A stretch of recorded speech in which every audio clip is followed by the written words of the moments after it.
All right. Uh, there we go. All right, guys.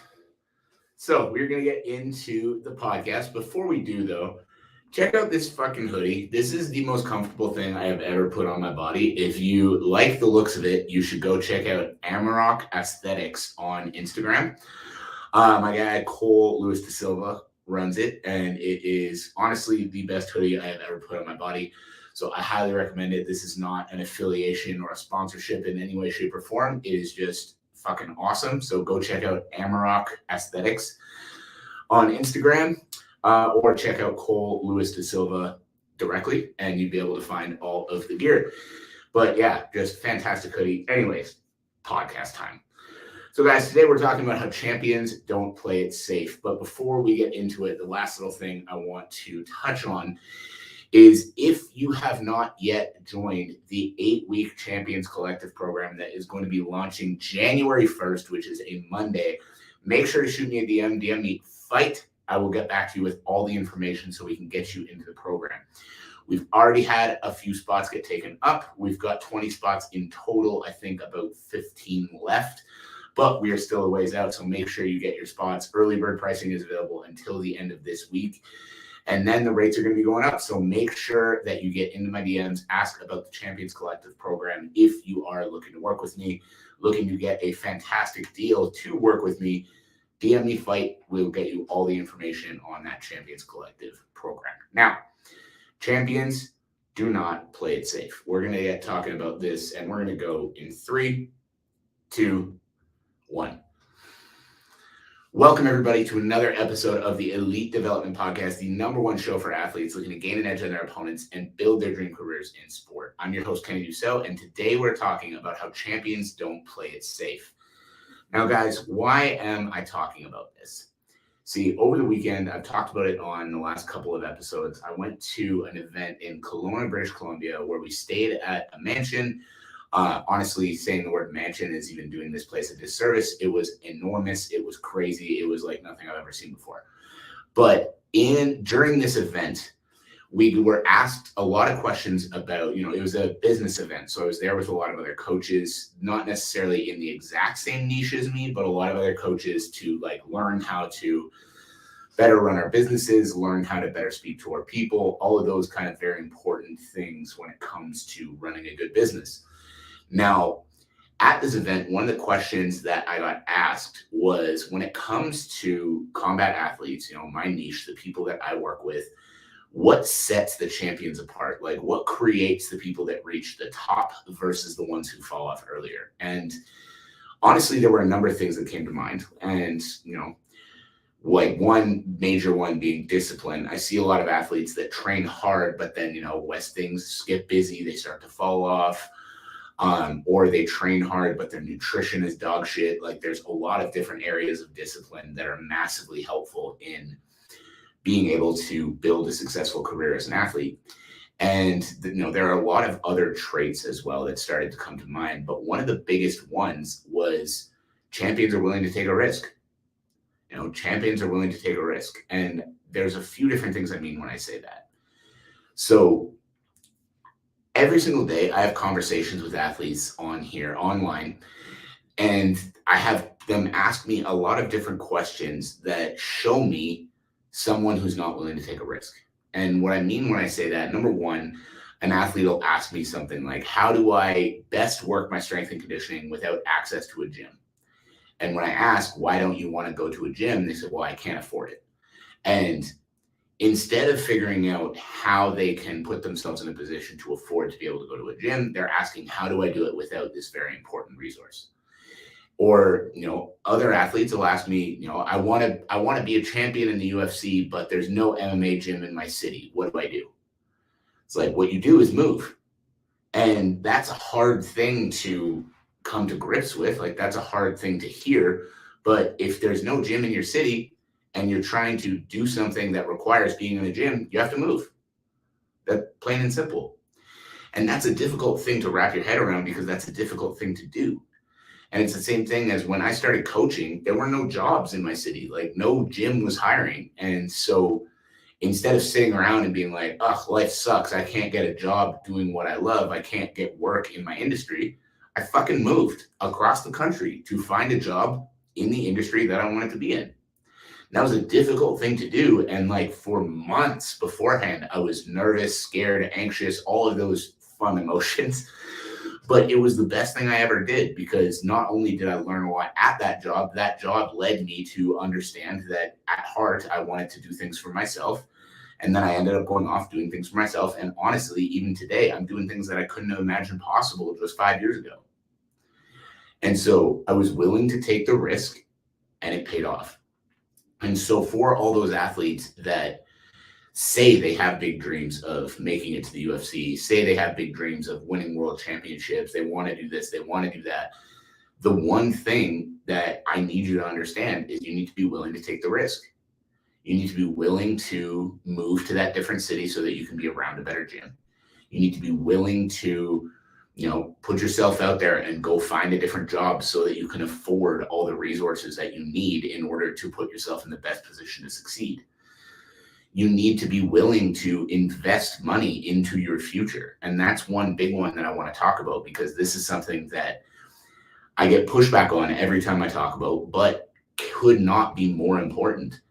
One of the biggest risks that athletes often aren't willing to take is investing in their future.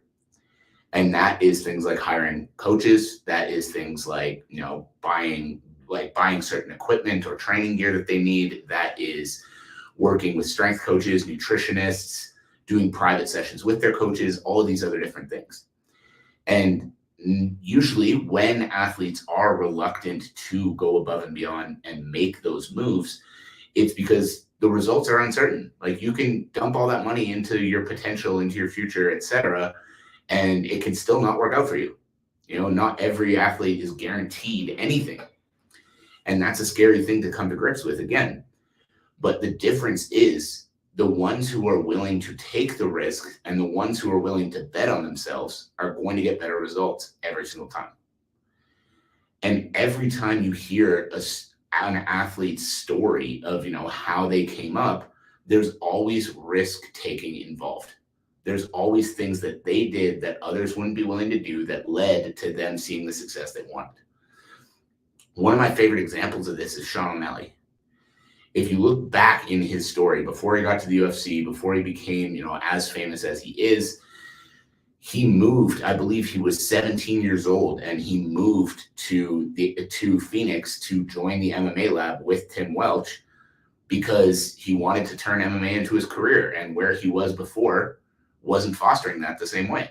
So he moved to Phoenix, joined Tim Welch, and literally, I think it's 11 years later, he's the UFC champion of the world, makes millions upon millions upon millions of dollars, and one of the most famous athletes on the planet, because he was willing to take the risk. If he hadn't made that move, if he hadn't made that jump, would he be in the position he's in today?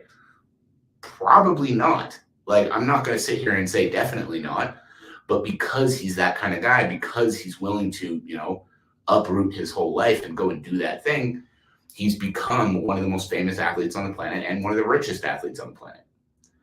And this is the kind of thing you guys need to understand.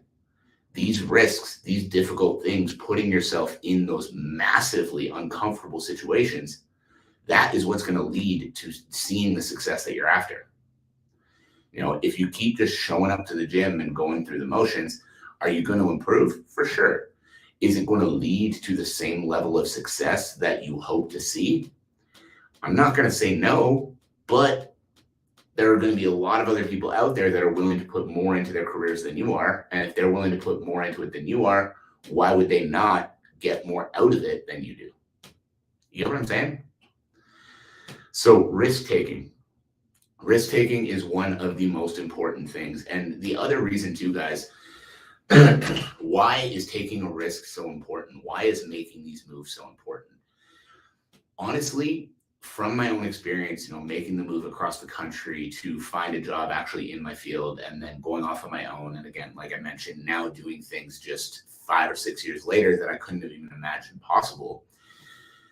The biggest thing is it made me go all in. Like if I had just stayed where I was and kind of hoped to find a job and worked, but not really had anything going for me, it was easy to kind of say, like it didn't work out, whatever. But because I was willing to take that risk, because I was willing to get uncomfortable, because I was willing to uproot my whole life, move across the country to a city where I knew nobody and start over, it made me say, well, if I'm not going to fucking go 100% at this, why am I doing it? And it made me realize that if I was going to be successful, I needed to go at it 110%. And that's what I think a lot of you guys are missing. You're showing up to the gym, you're doing some work, you're training hard, you're doing the right things, but you don't have that I need to succeed energy. You don't have that I need to succeed mentality. You have that I'd like to succeed. It would be cool if I could make it, but you don't have that like, holy fuck, everything rides on me being successful at this thing that I'm doing. And by taking those big risks when they come up, making the move, hiring the coaches, investing that extra time or money into your future, moving cities to have access to different coaches, whatever else it might be, you're putting yourself in a position where you have to do it. You're putting yourself in a position where, yeah, if you fail, you might get embarrassed. But you're putting yourself in a position where you're actually doing the things that other people aren't willing to do. Because that is one of the most common expressions, I guess would be the right word, that I hear from athletes is like, you see success based off of being willing to do the things that others aren't willing to do. And so many people take that as, being willing to spend more hours in the gym. But guys, guess what? Every athlete is willing to spend more hours in the gym. Everybody who has any chance of making it anywhere is spending a lot of hours in the gym. The work ethic alone isn't going to be enough to push you over the top. Because even if you work harder than anyone in your gym, guess what? You're not competing with your gym. You're competing with every gym around the fucking world. So can you confidently look at what you're doing day to day and tell me, yeah, I'm working harder than every single fucking person on the planet? Probably not. But being willing to go the extra mile in these other areas, being willing to risk, making those investments in yourself, willing to risk making the move across the country, making the move to a different state, making the move so that you can go to that different gym that you know is going to be better for your career. Those are the kind of things that not everyone is willing to do. Those are the kind of things, those are the kind of risks, those are the kind of investments that are going to allow you to rise above the rest and allow you to actually start building that dream career that you're after. So guys, that is it. That is all. The biggest thing I want you to understand from this is champions don't play it safe. Champions take the risks. So if you are trying to build a big career in your sport, you're trying to build a big name in your sport, understand that when those opportunities present themselves that make you a little bit sweaty, that make you nervous, that make you wonder, is this going to work out? Betting on yourself and taking that chance is the way to move forward. Making excuses, stepping back, giving yourself reasons not to do it, that is the way that everybody else is going to go. So you've got to ask yourself, these big goals that you have for your career, how important are they to you? And if they are truly important, if they are truly things that you want to do, then when those opportunities come up, you have to fucking seize them. So guys, that's it. That's all. I hope you got some good value out of that. I hope that gave you a little bit of a perspective shift. If it did, I would love to know exactly what part. So shoot me a message on social media. All the ways to do that are going to be linked in the show notes below. As always, I appreciate you all. I hope you have a fantastic rest of your day, and I will catch you on the next episode. All right, Instagram, we're going to stick around. We're going to do a couple minutes of Q&A. Everybody that's tuned in over here, I appreciate you. I hope you have a great day, and I'll catch you on the next episode.